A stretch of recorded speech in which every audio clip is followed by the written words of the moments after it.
Bonjour Hugo Clément. Bonjour. Chacun connaît vos prises de position sur le sujet de défense de l'environnement, la préservation des animaux. Vous avez beaucoup fait de reportages notamment. Et puis vous avez ce livre qui est une bande dessinée, le théorème du vaquita, qui est déjà mystérieux dans ce titre. Le vaquita, qu'est-ce le vaquita? Alors le vaquita, c'est un cétacé de la famille des marsouins. Donc c'est comme un dauphin mais en plus petit, qui ne vit que dans un seul endroit sur la planète, c'est la mer de Cortés au Mexique. Et c'est l'espèce de cétacé la plus menacée du monde puisqu'il en reste environ une dizaine. Pas une dizaine de milliers, une dizaine d'individus. Donc on est vraiment sur une espèce qui est au bord de l'extinction.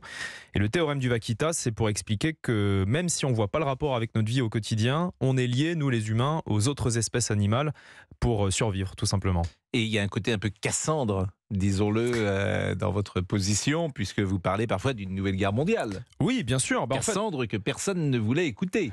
En fait, on parle beaucoup du climat aujourd'hui et c'est très bien, c'est très important. On parle beaucoup moins de la biodiversité, c'est-à-dire la diversité de la vie sur la planète, alors qu'on est intimement lié à la biodiversité. C'est ce qui nous permet de manger. Il n'y a pas d'agriculture s'il n'y a pas d'insectes pollinisateurs, et on sait que les insectes sont en train de s'effondrer.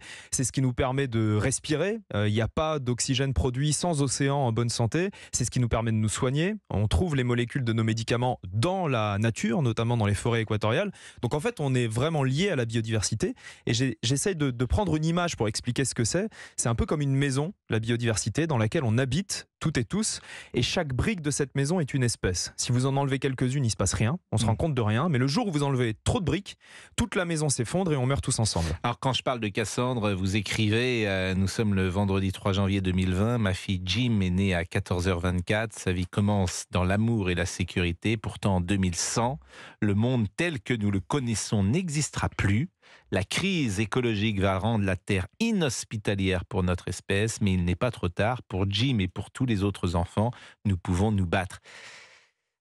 C'est une projection que vous faites. Alors c'est pas moi qui l'a fait, ce sont les scientifiques, notamment le GIEC, qui explique effectivement que si on continue au rythme actuel... Qui n'est pas forcément parole d'évangile, le GIEC... Alors, qui n'est pas parole d'évangile, mais qui est parole scientifique. C'est-à-dire qu'on sait ce qui va se passer. Et d'ailleurs, on voit, il n'y a pas besoin d'attendre 2100. Allez demander aux Français en Vendée qui sont en train de perdre leur maison, qui se fissurent à cause de la sécheresse, ce qu'ils pensent du changement climatique. Allez demander aux habitants de la vallée de la Vésubie qui subissent de manière très régulière des inondations catastrophiques.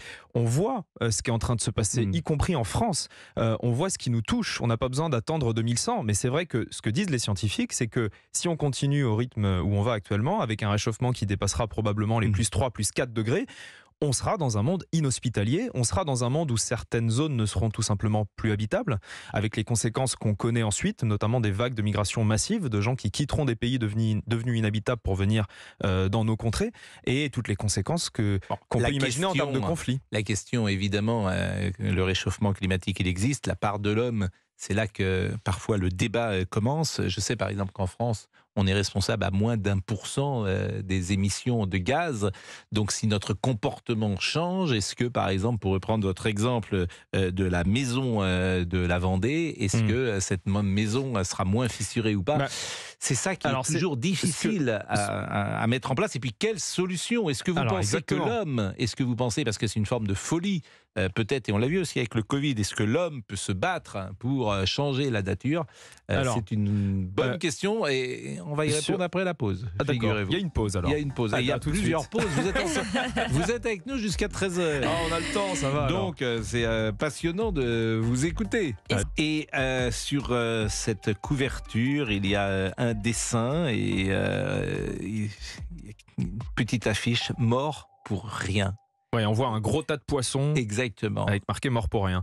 Exactement. Pourquoi parce que on estime qu'aujourd'hui, sur la totalité des poissons qui sont pêchés dans le monde, à peu près 40% ne sont pas consommés. C'est-à-dire que 40% des poissons qu'on pêche et donc qu'on tue sont remontés morts à bord des bateaux, mais sont soit rejetés, soit pas consommés, parce que quand vous pêchez avec des grands filets, vous attrapez certes l'espèce que vous allez vendre, mais aussi des poissons que vous pouvez pas vendre parce que vous n'avez pas le quota, des poissons qui sont trop petits, des poissons qui sont pas comestibles, et y compris d'ailleurs des cétacés, des dauphins, des baleines, etc. Et ça tue énormément de poissons pour rien. Et on a été interrompu pendant la pause, à un moment où vous parliez du réchauffement climatique et de la part de l'homme.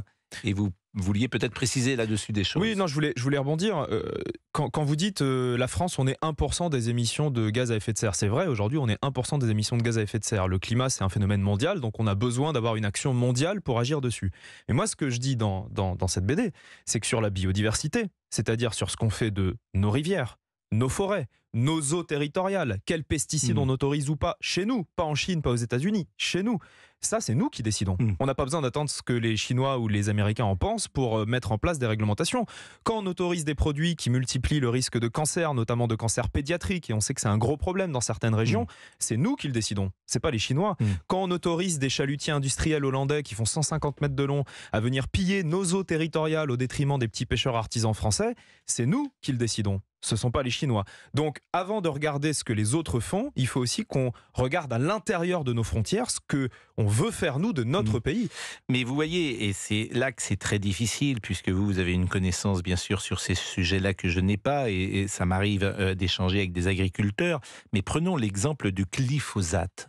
Je n'arrive pas à avoir une idée définitive sur ce produit. C'est un sujet qui est très compliqué.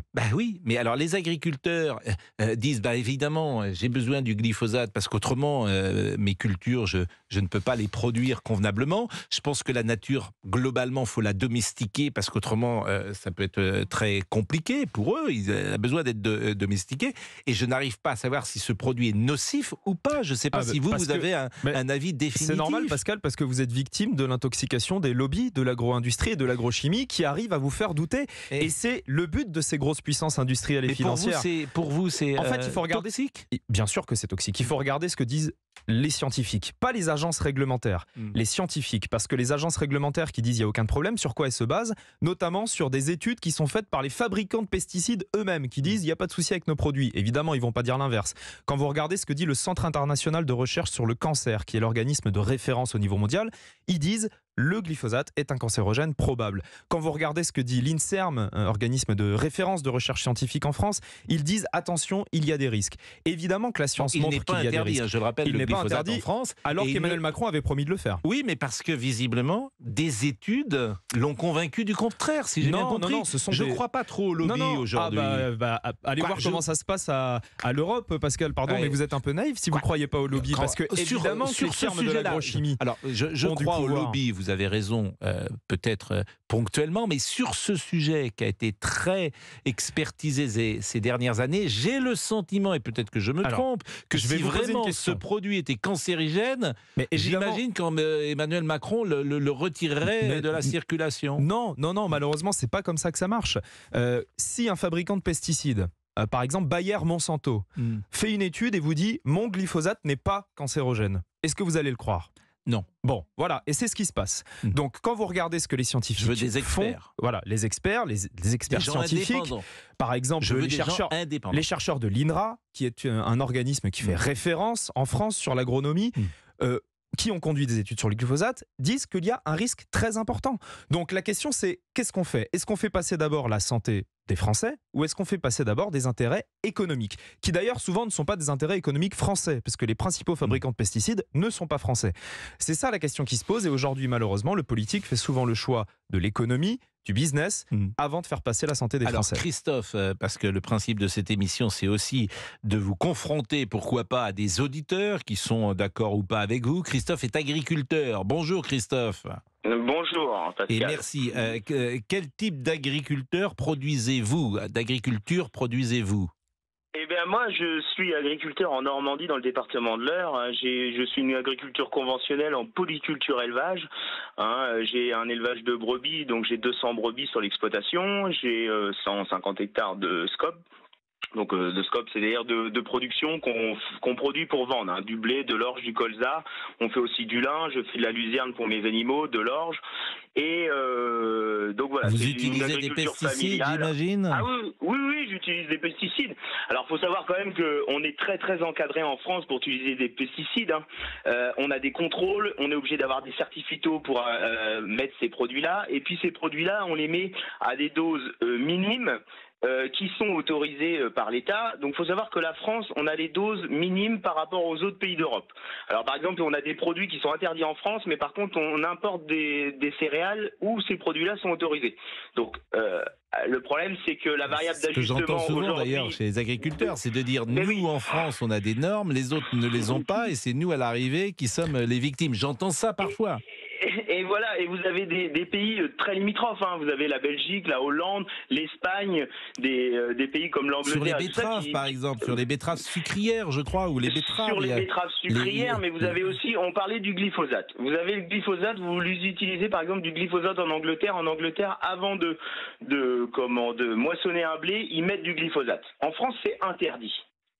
Aujourd'hui, on utilise un glyphosate sur des céréales, mais avant d'implanter la culture. Donc, techniquement, il n'y a pas de résidus. Si vous retrouvez des résidus, bah oui, parce qu'on importe de la production qui n'est pas aux normes françaises. Donc, avant de se taper une balle dans le pied, je pense qu'il faut qu'on mette tout le monde en harmonie et dire... D'accord, peut-être que le glyphosate sur un aliment, c'est pas bon. Mais si on l'utilise dans les sols non plus, c'est pas bon. Dans les sols non plus, pour la biodiversité, c'est une catastrophe. Pour le moment, on retrouve pas de glyphosate dans les sols parce que on retrouve du glyphosate dans les sols. Ça, il y a d'innombrables études qui le montrent. Non, mais le problème, monsieur Hugo Clément, c'est que vous travaillez qu'avec des études. Mais vous ne travaillez pas sur le terrain et vous venez pas voir les agriculteurs français. Alors, je peux vous répondre ou pas? C'est dommage. Est-ce que je peux vous répondre? Vous allez répondre tout de suite après la pause parce qu'il est 12h39, mais c'est passionnant. Si, je passe ma vie sur le terrain, regardez les émissions, on passe notre vie avec des agriculteurs. Exactement le théorème du Vaquita. Nous sommes avec Christophe, donc, qui était un agriculteur, et Hugo Clément va pouvoir lui répondre parce que Christophe disait vous n'allez jamais sur le terrain. Ah ben, on passe énormément de temps sur le terrain, notamment avec des agriculteurs qui ont développé des cancers à cause des produits phytosanitaires, notamment avec des agriculteurs qui, eux, se passent de pesticides et qui arrivent très bien à vivre et à produire. Donc, il ne faut pas non plus raconter n'importe quoi. Et la question du glyphosate, pour moi, elle est un peu à rapprocher avec celle du chlordécone, ce produit phytosanitaire qu'on a utilisé aux Antilles pendant des décennies, où tout le monde à l'époque nous disait il n'y a aucun problème, où l'État nous disait il n'y a pas de risque, où les fabricants du produit disaient il n'y a pas de risque, où les gens qui utilisaient ce produit disaient il n'y a pas de risque. Et puis on s'est rendu compte avec le recul que ça causait énormément de cancers, que tous les habitants des Antilles ou presque étaient contaminés avec ce produit. On a fini par l'interdire. Donc il faut à un moment donné savoir si on fait passer avant le principe de précaution, où on dit ok, il y a des risques avec les produits phytosanitaires, on essaye de les réduire et d'en sortir, ou si on fait passer d'abord les intérêts des firmes de l'agrochimie. Alors dans ce livre, évidemment, vous parlez des chasseurs. De nos jours, selon l'Office français de la biodiversité, les chasseurs abattent annuellement 22 millions d'animaux. Vous parlez de la consommation de viande. Nous consommons en moyenne 85 kilos de viande par an et par Français, quand la moyenne mondiale tourne autour des 40 kilos.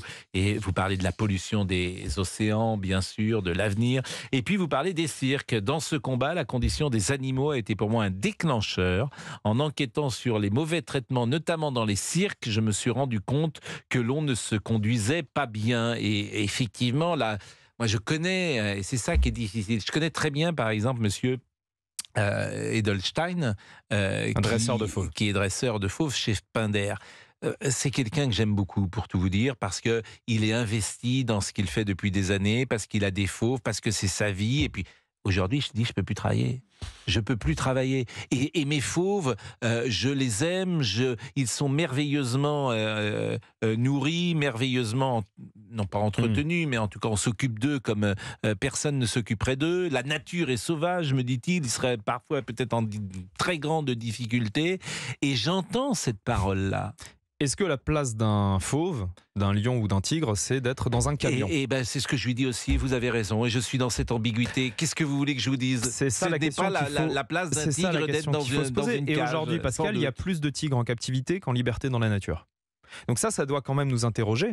Moi, quand j'étais petit, j'allais au cirque. J'adorais le cirque. Je trouvais ça génial. J'adorais voir des animaux. Mais on ne peut pas faire passer le divertissement avant l'intérêt d'animaux qui souffrent. On peut dire ce qu'on veut, on a beau bien les traiter entre guillemets, quand on trimballe des éléphants, des hippopotames, des tigres dans des camions, dans des semi-remorques, qu'on met au bord d'un parking, au bord d'un rond-point pour faire des représentations, ces animaux-là ne sont pas heureux et ne peuvent pas être heureux. Alors Dumas Solovic est avec nous, il est directeur d'un cirque. J'espère qu'on pourra avoir un dialogue, j'allais dire un dialogue courtois. Et moi, avez de grandes espérances, mais moi, je suis toujours courtois. Mais je vous ai eu plusieurs fois d'ailleurs, monsieur Solovic, et moi je suis dans cette ambiguïté. Je ne peux pas vous dire autre chose. C'est pour ça que la solution que j'avais proposée, qui me paraissait intéressante, c'est de dire on fait un moratoire, c'est-à-dire que les cirques qui sont en place, on va jusqu'au bout de leur aventure, de leur histoire, et effectivement, on ne renouvelle pas les tigres ou les lions, etc. Ce qui permettait... C'est un peu ce qui va se passer. Hein. Voilà, je trouvais que pour cette génération, je veux dire, Monsieur Edelstein, que j'aime beaucoup, et Monsieur Solovic, ça pouvait être une solution. Je vous donne la parole et vous avez peut-être une question à poser à Hugo Clément. Bonjour. Bonjour, Monsieur Pro. Bonjour, Monsieur Clément. Bonjour. Je ne sais pas si vous connaissez, non, vous êtes directeur d'un cirque. Alors, vous avez quoi? Vous avez combien d'animaux dans votre cirque? J'ai des tigres, des lions, des singes, des chameaux, des lamas, tout ce qui fait partie de la magie de nos spectacles. Après, bon, vous me demandez mon avis. Moi, je vais vous dire simplement que je pense que tout être humain doit se respecter l'un et l'autre. Moi, aujourd'hui, je suis aussi conscient du bien-être animal, parce que si c'est pour avoir des animaux et mal les traiter, je pense que c'est pas l'optique des gens.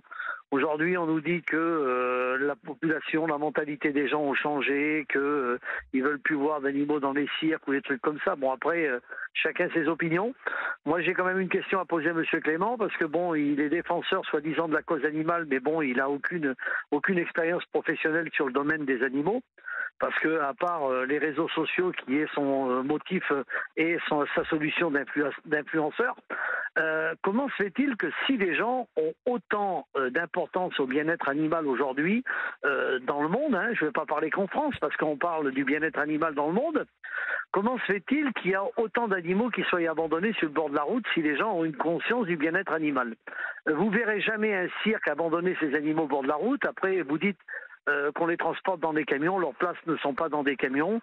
C'est vrai que dans la nature, là, il n'y a jamais eu autant d'éléphants qui sont en disparition dans leur pays naturel.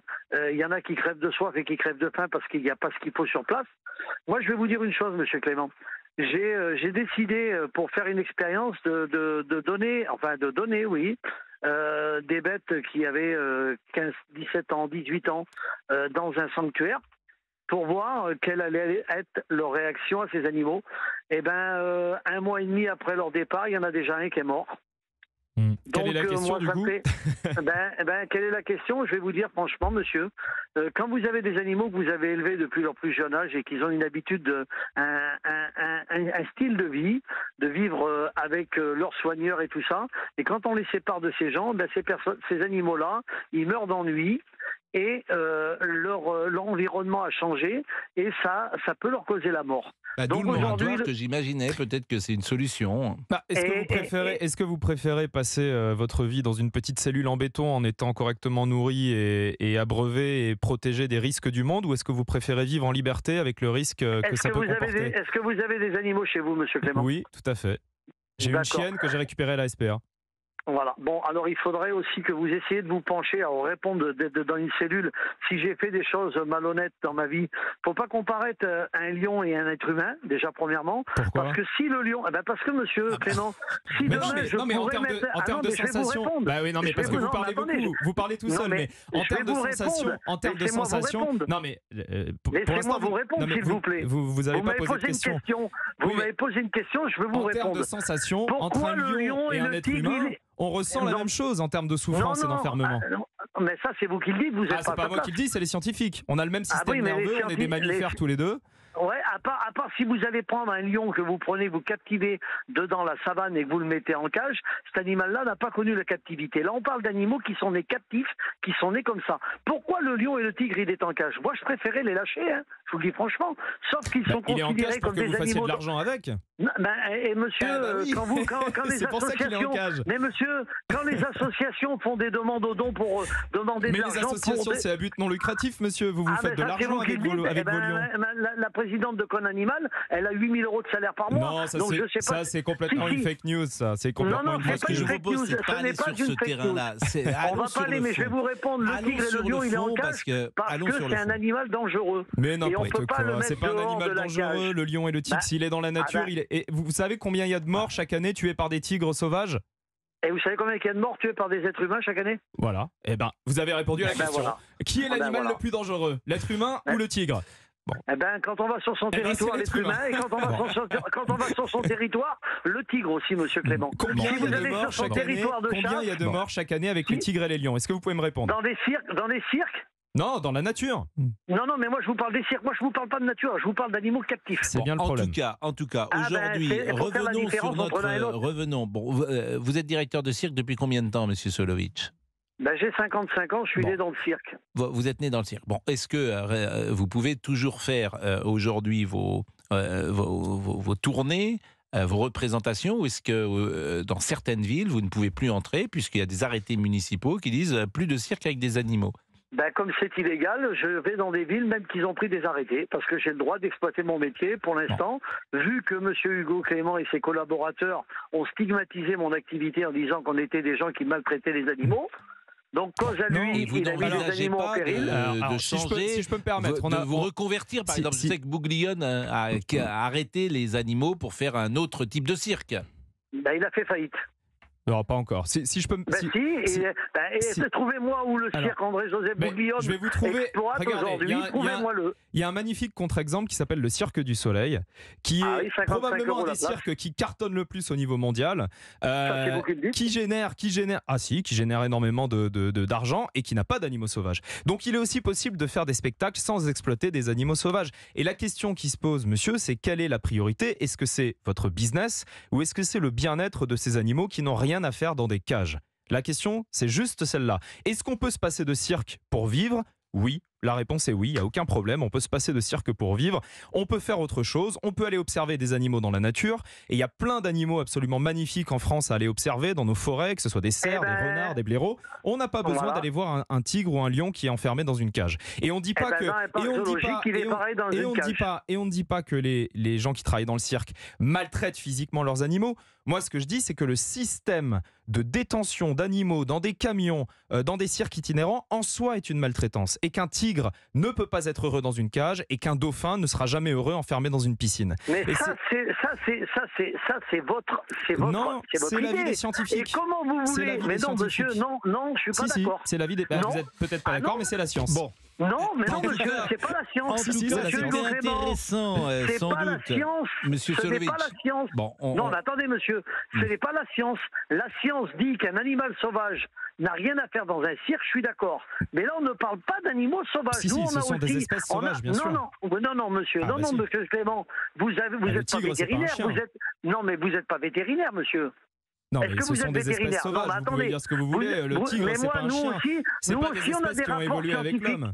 Mais monsieur, si les nôtres, ils ont évolué. Vous dites que dans la loi, il est marqué qu'il faut renforcer les liens entre l'homme et l'animal. Monsieur Solovitch, comme il reste une minute, d'abord je vous remercie de cet échange et on ne vous mettra pas d'accord. Une dernière chose, moi, sur la consommation de viande.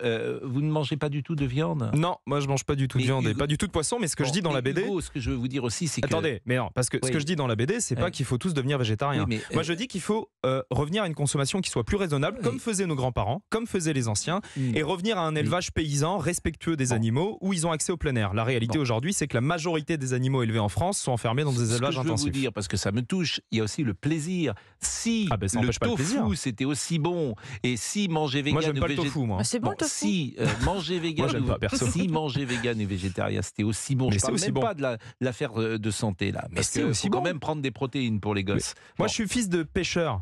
Je trouve aujourd'hui que je prends autant de plaisir à manger que quand je mangeais de la viande et du poisson, je vous assure, Pascal. Après, c'est difficile d'en prendre conscience quand on en mange. Je vous invite avec grand plaisir. Je vous fais un super pad thai végétarien. Vous verrez, c'est très très bon. Et il y a même aujourd'hui, et je finirai là-dessus, il y a même aujourd'hui un chef comme Alain Ducasse qui a quand même quelques étoiles au Michelin, qui a fait une tribune dans le Figaro pour dire il faut absolument réduire notre consommation de viande et on peut faire de la très grande gastronomie sans viande et sans poisson. Hugo Clément était avec nous. Le théorème du Vaquita, ce sont des sujets